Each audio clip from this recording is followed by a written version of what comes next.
Assalamu alaikum and a very good day, students.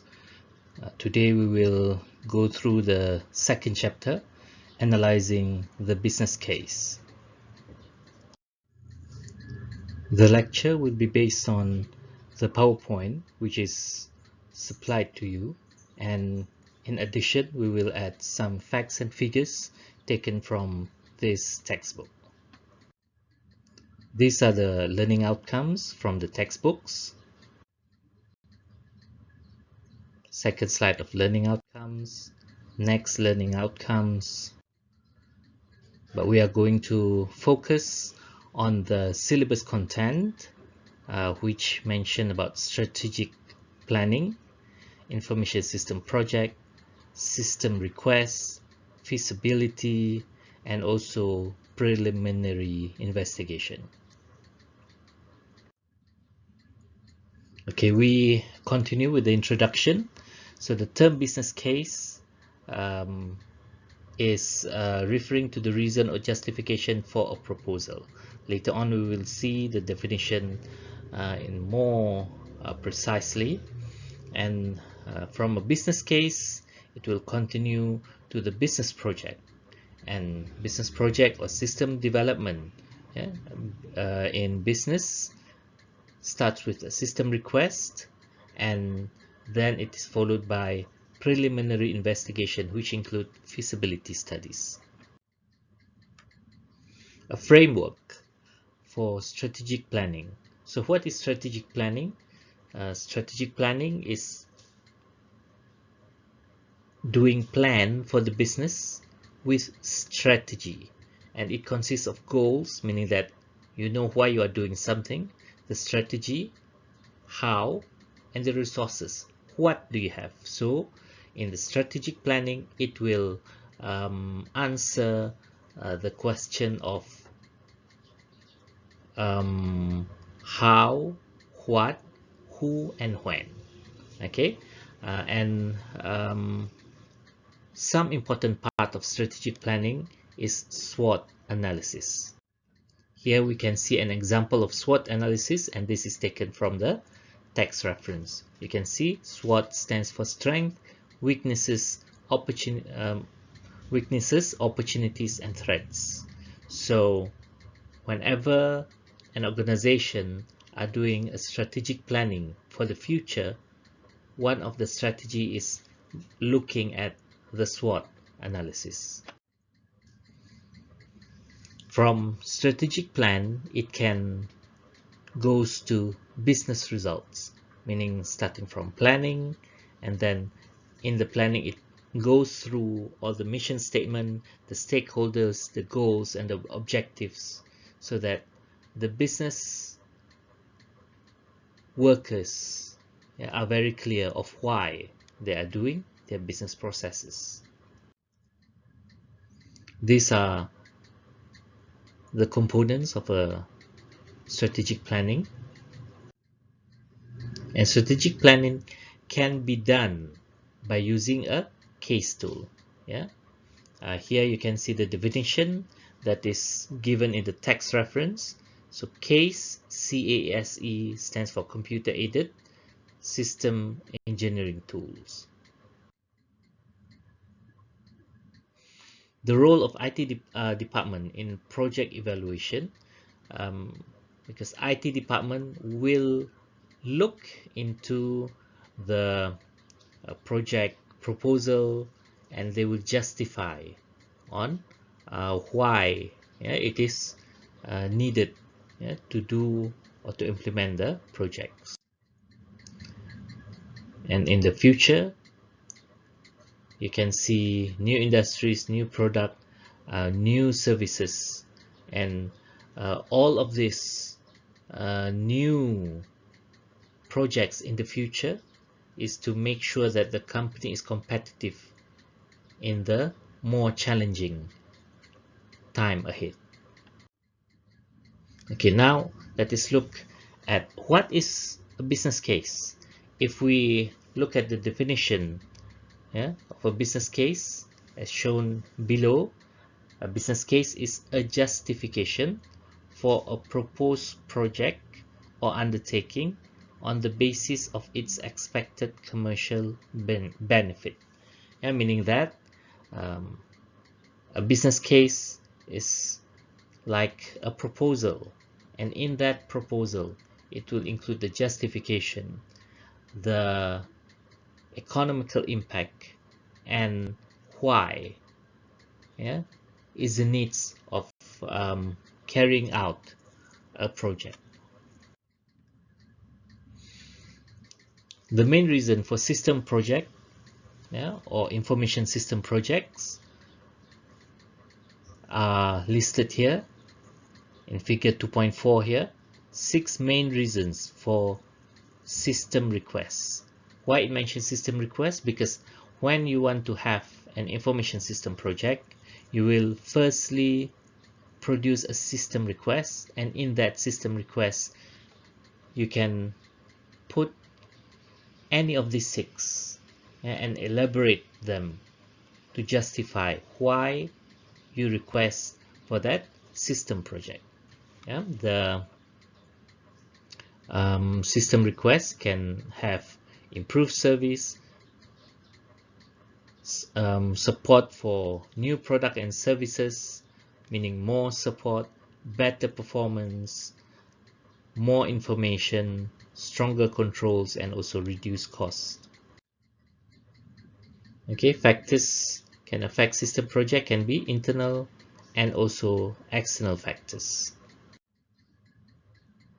Internal factors can be the plan of the organization itself, decision or directives from the top management, from user, from the IT department, or because of inability of the existing system. And also the changing of technology, new technology that the system must adapt to, and also the time or contract given by the suppliers. External factors can be from the customers, from the competitors, the economy, environment overall, and also the government policy. In these figures you can see the 6 internal factors and also the 6 external factors that can affect an information system project or an IT project. Project management as a whole start with approval, and then it is plan, schedule, monitor, control, and reported so that the project is will achieve its target. Yeah, and then a system review committee will evaluate the system requests, and it is based on the system request form. This is an example of a system request form sourced from Florida Institute of Technology, and this is an online system request form. So the review committee will look at the requests and will evaluate and set priorities of the requests. Yeah, for example, an organization or company can have more than one request. For example, here, suppose 4 requests must be reviewed. So they will determine which is important, which is less important, and which is not important at all. So maybe the not important can be scrapped off or can be postponed to a future date, and the most important must be carried out in a very short period of time. A system request must pass several tests, and the test is called feasibility study, to see whether it is worthwhile to proceed further to do the information system project. In short, to remember this feasibility, there are 4 feasibility, and the 4 feasibility can be represented by the word test score. So the first one is T. T is technical, E is economical, SC is schedule, O is operational. So these four segments of feasibility must be taken into account and looked at, yeah, to make sure whether it will pass the committee or not. Technical feasibility. So do we need to develop new technical resources? We need to install, we need to purchase in order to operate the system. Economical feasibility. How about the overall cost, maintenance cost, acquisition cost? Yeah, is it covered in the report? And can the company take all this cost? Next, schedule feasibility. Can a project be implemented in an acceptable time frame? What about time versus cost? If we speed up a project, can it be done? Will it increase the cost? These are the questions in schedule feasibility. Next is operational feasibility. Can the system be used effectively after it has been developed? What are the impacts for the organization? So evaluating feasibility is to identify and to weed out the system requests that are not feasible. So remember, if we have more than one system request, they must look at all the system requests and evaluate them. Yeah. Feasibility analysis is an ongoing task because it must be done throughout the system development process. These are the factors that can affect priority. And again, these questions can be looked at in more detail in the text reference.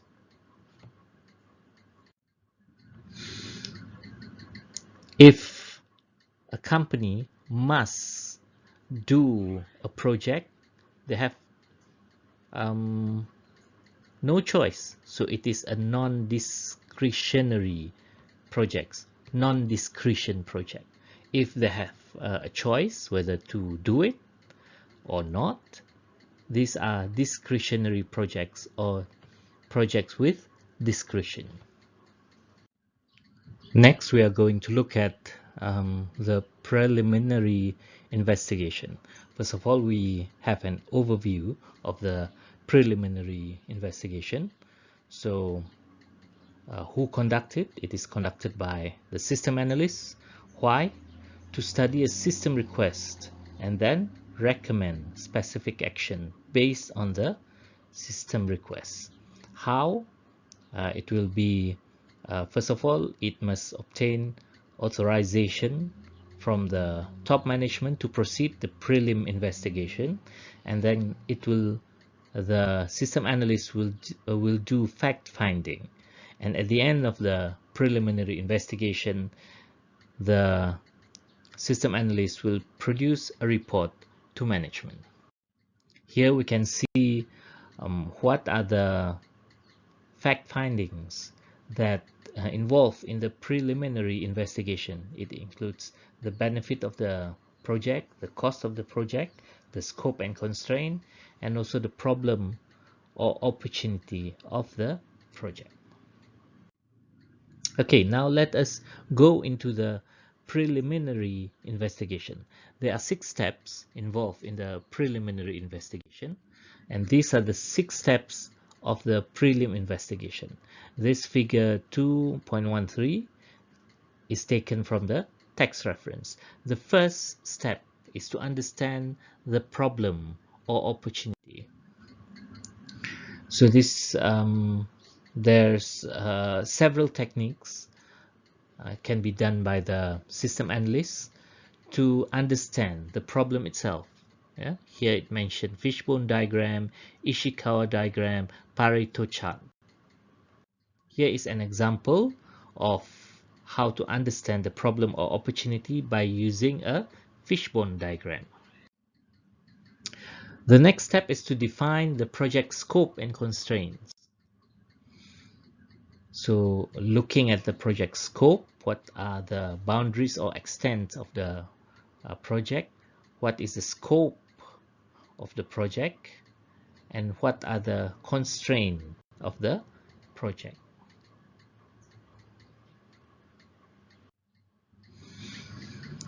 Define the scope and constraint.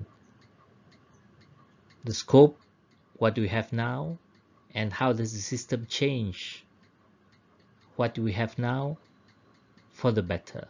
And then what is the impact of the internal and external, the mandatory, the desirable, and constraint need to be identified, yeah, regardless of the type, as early as possible so that problems in the future can be avoided. This is an example of various type of constraints that taken into account the internal, the external, the present, the future, the mandatory and also desirable state of the constraints. The third steps in preliminary investigation is perform fact-finding, yeah, the one that we have mentioned just now. Fact-finding so involves various techniques. Yeah, it can be short process, several hours. It can be a long process that can take days and weeks. Yeah, it can start with analyzing the organization charts and then looking at who are the stakeholders of the companies and who should be interviewed to get the most fact, yeah, from the system development. These are the steps for the fact findings. When the system analyst want to interview, you can go through the steps and pause the video here. Next is to review documentation apart from interviewing, looking at all the documentation, the past documentation, the current operation, or can conduct a survey to look at the response, yeah, from the user. The fourth step is study usability, cost, benefit, and schedule data. Okay, here the data must be analyzed carefully, okay, to make sure that the data can shows the relevance of building the system. So as mentioned here, the system analysts need to know how to gather the data and where to look for the data. What is the sources, yeah, to get data and information. And then again, as the previous steps, do we need to conduct interview and who will answer the interview? And the interview from the data from the interview, how do you process? The data from the survey, how do you process? And what is the cost of analysis of all this data and information? Will it produce recommendation, yeah, based on the fact findings that we have done? The fifth step is to evaluate the feasibility. Yeah, remember there are 4 feasibility, can be represented by the word TESCO, TE, SC, and O. Yeah, reviewing the answers to the question you ask based on the 4 feasibilities. The last step Yeah, when you have all the information, is to present recommendation to the management. The present result and recommendation, these are the final report, and these are the product of a preliminary investigation. So definitely in this report, it will recommend or not recommend, or uh, stating the urgency of the report. Yeah, this is the skeleton in the report.